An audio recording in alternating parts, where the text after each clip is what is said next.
Hello, everybody, and welcome back to the Patient First Podcast. I'm your host, Dr. Bryan Laskin. And as always, I'm excited that you're here. And we have a great guest with us today. We have Dr. Kevin Kremer, who's a general dentist and cosmetic dentist. He's been serving the community of Chico, California for over 25 years through Kremer Dental Care. Dr. Kremer is driven by his passion for leadership and impact and takes pride in coaching and mentoring other doctors and businesses through the Kremer Leadership Institute. And as we'll talk about, Dr. Kremer has a book coming out soon. So Dr. Kremer, thanks so much for being on the podcast. Thank you, Dr. Laskin. It's great to see you again, Brian. Always a pleasure. We've gotten to know each other a little bit through our sort of business entrepreneurial training stuff, and just a big fan of what you're doing and how you're taking mindset and applying it to just businesses in general. So could you talk a little bit about how you got to the spot of where you are mentoring other businesses? Yeah, it goes back to who my mentors were. And my dad was one of a great mentor for me. And he was a dentist. And when I became a dentist, I'm like, okay, what should I do? What are the biggest things that I could have an impact on? And one thing I learned was that your success doesn't start when you graduate from dental school. You're not, oh, here we are, now I'm ready to go. That's when you're just starting your success as far as who you become. And so the constant learning and investing in yourself and gaining knowledge and applying it, that's how we become more and more successful. So when success leaves clues and we see, all right, what areas of influence we saw, for example, cosmetic dentistry and dental implants have had a profound impact on dentistry. So early in my career, I gained advanced training in those areas and became part of organizations and getting fellowships and diplomat status. And from that, then, as Brian, we gain confidence in our abilities. We're able to do more. And then other dentists and team members say, hey, that's really cool. What can I learn from you? You just took me a flashback to dental school. Because in dental school, I like to say that I was going to create the mean scholarship, because I feel like you could have judged the bell curve with me as the mean. Like I was always the most average. Like I was the average of the entire class. And so I think if you would put the class and say who's going to be successful, nobody's going to pick the average person, which is where I fit. But I remember in dental school, specifically in the clinic one day, I was talking to an instructor that I respected. And I was basically saying, how am I going to be successful? Because I'm like the most average of everybody here. And he said, it's not about what happens in dental school. It's about what happens after dental school. And if you keep learning, and I knew there I was going to excel because I'm as tenacious as anybody and have a voracious appetite to learn. So totally agree with everything your father said, except I didn't learn it until that was probably one of the best things I learned in dental school. And so that's how we got to know each other, through like continual learning, right?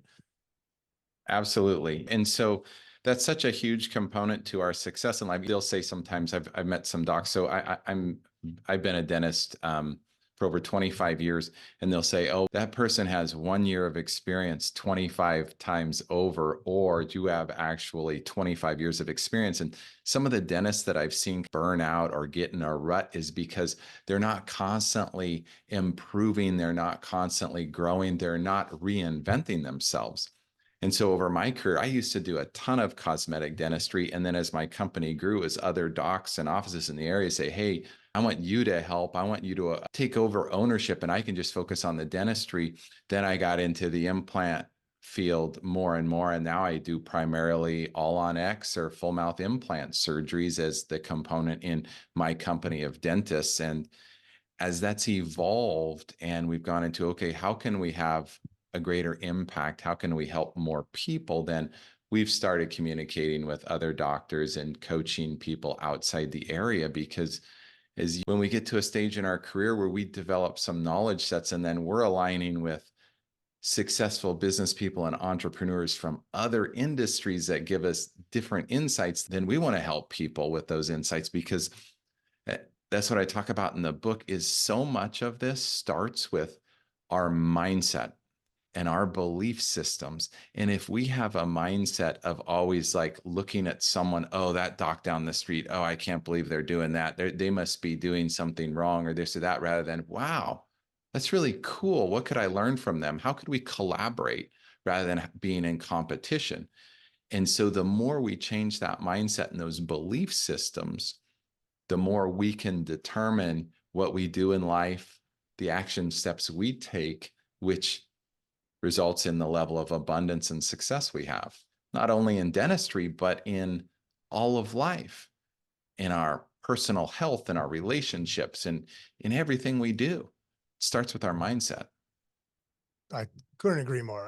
It's funny. I sold computers at Circuit City, which is now defunct. I remember that But at the place. time, right, we moved to Minneapolis and I interviewed and I sold computers. And the time I was there, I was always the number one salesperson. And what's interesting was that I had somebody come up to me who was about second from the bottom. And he said, "You're always number one. Will you show me what you do?" I said, "Sure." He said, "I'll tell you what, I'll buy you lunch every day until I'm number two." And I said, "Great." And so we went out to lunch every day. And it took about 2 weeks and he was the number two person. And exactly the mindset that you just said. And it goes across all aspects. And your book is called Quantum Accountability. That's coming out soon. And I want to get your perspective on something because I feel like not just in dentistry, in the world at large, we have a massive leadership void. And so for people that are listening to this podcast, most who are in dentistry, thinking, I don't know if I can be a leader or it's not for me, or maybe I'm not like leadership is, I believe, like a lot of skills, there's probably people that have a natural inclination to it, but there's such a massive void that just paying attention a little bit to it and taking a few skills, you probably can go a long way.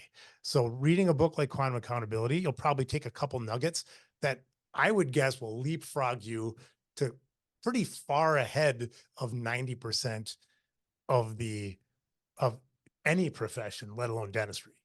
Does that ring true to you? That's what obviously we'd like to see happen. And I think there's a lot of powerful information in that. And as you're writing a book, it's a labor of love. We don't do it for the money. We do it for that passion and that impact and contributing. And when you talk about leadership, I think about the founding fathers of this country. And I think about one of my favorites is Benjamin Franklin. And he was an inventor, he was an intellectual, and the things he did and how he aligned with people, his leadership, though he was never one of our presidents, was instrumental in the success of this country. Well, what's great about Benjamin Franklin is we know that in success, what gets measured gets done. We know in business, we have KPIs, we have scorecards, we look at things, we track things, we look at trends.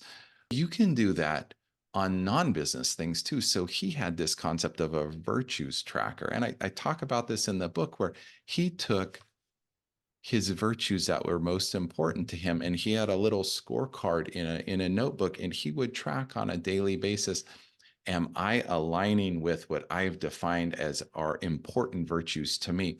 And by doing that, he got better over time. So he wasn't the leader at age 20 that he was at age 50 or later. And so that whole belief or mindset, it starts with that. And that's what essentially quantum accountability is about. Quantum it's from the Latin quantus, and it's these smallest little things of particle or energy that we cannot see with the human eye. We can measure them and track them now with the right instrumentation, but the quantum is energy that is unseen, and creating awareness around that and harnessing our mindset, whether it be like this, what we listen to or watch in podcasts, streaming content, the words people use, or our thoughts, all of that's coming into our mindset from our senses, how we filter that information and what we choose to believe and the choices and the decisions and the patterns, what we choose to do with that, the action we take on that is success in life. And so people like Ben Franklin have a mindset of, I can get better, I can become a better leader, I can grow, I can change, versus what Carol Dweck would talk about as a fixed mindset, or people believe that, oh, this is just the way I am. And so we all have those self-limiting beliefs or those things we tell ourselves to be a victim in life and kind of get into this, oh, poor me, that's not fair. It doesn't serve us. We're only hurting ourselves. So the more we can snap out of that and look at, as you, Bryan, success is taking obstacles in life and turning them into opportunities. And we look at an obstacle like, rather than, oh no, I can't believe this happened. How do we go, oh, cool. What can I do to improve this? And if this is coming at me right now, it's an opportunity for me to get even better. That's huge. Absolutely. Yeah, it's totally true. Life isn't fair. So how can you make it unfairly advantageous to you? That's, yeah, that's great. And by the way, I think I've been doing this podcast for probably a couple of iterations for over 5 years. First time that somebody's talked about a book that I want to read. So I'm excited. I'm excited to read your book because I have in my calendar every day, I have an alarm that I have 3 core values that I look at and say, how am I going to exemplify those 3 core values, those virtues, probably a better way of saying it, today? But I've never thought about quantifying them. And so I'm excited to read your book and incorporate the learnings. That's Thanks. great. How, for the people listening today, maybe some people don't even have their sort of virtues, or do you go in the book how to come up with your virtues also? Yeah, so we actually have a sample list of different virtues. And it's great. This is another thing I'm sure you know, is sometimes like when we're working in dentistry in particular, we're going through and seeing patients and we've got team members, we have all this stuff going at us all the time, is it's really hard sometimes for us to carve out thinking times. People will talk about working in your business versus working on your business. Well, when are you working on you? So when are you sitting down and going through a list of, say, 100 virtues and then breaking down, well, I subscribe to these 50, and then just eliminating by process of elimination. Well, these are my top 20. Okay, here are my top 10. Here are my top 5. And then really drill into, who you are as a person in your sense of purpose and ideal self in this life, and what fills you up, what charges you. So yeah, I discussed that in the book, and it's powerful when we start focusing on things and putting them in front of ourselves every day, we see change happen. Yeah, I've experienced that over and over. And still, the other thing is that it's one of those things. It's very much my world typically is technology and dentistry. I started off going from a paper chart to a digital chart. Sorry, not chart, paper schedule, like the old scheduling book. I don't know Oh, if you yeah. ever, we're around the same vintage. Oh. Like my first office, did you have the one with the pencil where you had to write and then you had somebody change their appointment, you erased it? Or still sell that, by the way. Like they still sell it to the distributors. I don't know who's buying it. And it was very challenging to go for me, like going from a paper schedule to putting the schedule on the computer.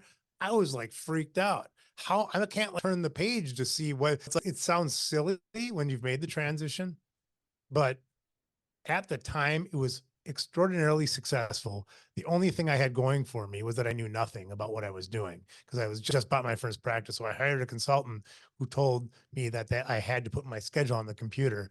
And luckily I was smart enough to not trust myself and to trust the consultant. And then there's this, my point is that then once going through that transition and you see the success, it builds upon itself, right? And the same thing is true of what you're talking about here, I believe, that if you take just a couple things, incorporate them from your book, that there'll be a cascading waterfall of success that you'll want to keep building upon. Has that been your experience? Yeah, and to go back and what you're talking about with paper schedules, my dad being a dentist from the late 60s through 70s and 80s, and this would be very hard for a lot of dentists to relate to. The pre-HIV, no gloves, no mask, no smock. You're in there doing a bloody extraction with bare hands. And that's just the way it was. And that's how far an industry evolves over time.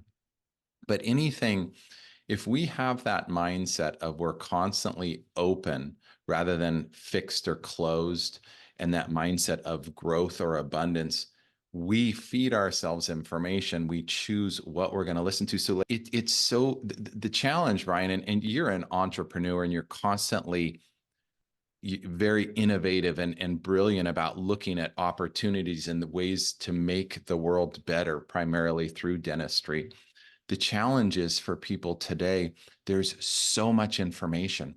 Our brain can only process so much. The internet's been great, but when you add in all the social media channels and now you add in streaming television, you remember back in the day, you had a program you wanted to watch. It was, okay, Thursday night at 8 p.m. We'll be back next week. And you get ready and you go and sit on the couch and you turn on the TV, because that doesn't exist anymore. We can have whatever we want, which is awesome, but it's also, it can be dangerous. We have to put some filters on because there's so much information. We really have to be defined on, this is what I want to listen to. This is what I want to spend my time on. So we talk about the quality of our time it creates the quality of our life, plus the energy expenditure. So we've got to filter what we're choosing to listen to and what we're choosing to read. And we have to take time to read and listen to those things that are going to help us grow and be better, versus just sitting down and watching the latest streaming episode, because it's all about your time and people wanting your awareness and your attention. And there's always going to be tons of programs out there for us. So we have to really decide, what am I going to spend with my time? What am I going to be doing with my time? That's so crucially important. I hope that people rewind and listen to that again. I think that, and discerning between how the information that you put into your brain completely modifies your output 100%. What you do, what you think, what you say, what you listen to, what you absorb completely changes how effective you are in everything you do. I totally agree.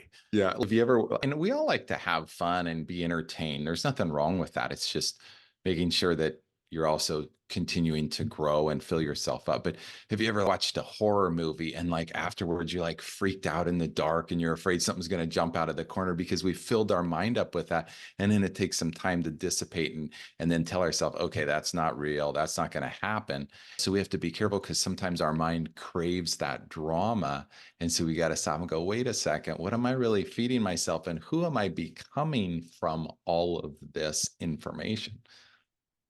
Completely. Yeah. And again, I talk about it all the time because we have a therapeutic virtual reality platform, Digital Nitrous, that's getting ported to the Apple Vision Pro now. And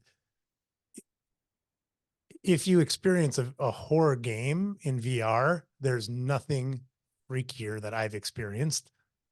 That's not real life, right? But the flip side is also true, right? So if you take therapeutic virtual reality, it's as effective at reducing anxiety as a narcotic. So the mindset, I call it involuntary mindfulness, where you can actually force people into a relaxed state by giving them the right content in the right format. And so where you talked about the horror movie, the flip side is also true. You can inspire yourself. It works both ways, right? Yeah. And if you're not intentful about it, it's what's the saying about, like, you don't know where you're going, you're never going to get there. Somebody else is going to control where you go if you just turn it over to social media, for example. Right? Absolutely. I was actually wondering if your digital nitrous or VR was set up with Apple Vision. I was thinking about you the other day. So that's cool to hear, because I was thinking about that would be a great addition to a dental practice with the new Apple Vision headsets, or whatever you call them. It's just the technology is so awesome. Yeah, by the time this podcast airs, it will probably be available. The only reason why it wasn't available at launch was because even developers couldn't get access to the Vision Pro before they released it. So I bought the thing day one, put the application on it. It was like, oh, we got some work to do, because we didn't know, we didn't even know how the thing was, didn't know what buttons were on the device. Yeah, it's a whole nother talk show about how I aspire to have the type of company that can create products that the developers waiting to create products for it have to wait for it to be released to actually and finish the development. Yeah. No, but Crazy. you're so true. What we immerse ourselves in VR is just like sound and visual on steroids, and we all have a favorite song that we can listen to that's going to lift us up, or we have favorite movies where it's like, hey, if I want to know, I want to fill myself up, that's going to be a good one to watch. Okay, I've seen it before. That's okay because I know how it makes me feel. You know what I mean? So it's good to have those things in life. It's all about what we're feeding ourselves through our senses, right? Whether it's visual, what we hear, and then our mindset, what we think about. I'm bringing it full circle. You can, once you define your virtues, you're tracking it, right? The content that you will either amplify or turn down the volume on those virtues, right? So that would help you discern between what to pay attention to. Like I said, obviously some things are just going to be for fun, but other things, are you intentfully dialing up what you want to do? It's defining your true north with your virtues and creating your beliefs. As thoughts come in, you can decide, okay, does that serve me or does it not?